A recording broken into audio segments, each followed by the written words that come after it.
This is Michelle from the Interactive Systems Group. This is the 8th video in a series of videos meant as a quick help to using the Virtual Agent Interaction Framework, or VAIF. I'm going to show you how to create the specific event, Wildcard. The settings for a wildcard are unique. You're going to have to set the following fields once I create the event in order that will be the same as your general events.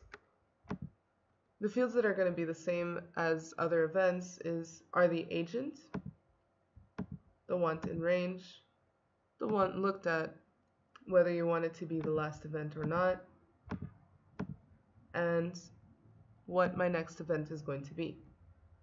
The only difference is that I have a timeout, and this timeout field is just a number. I'm going to input in seconds how long the system will wait for an utterance by the user before jumping to the next event. And that's it.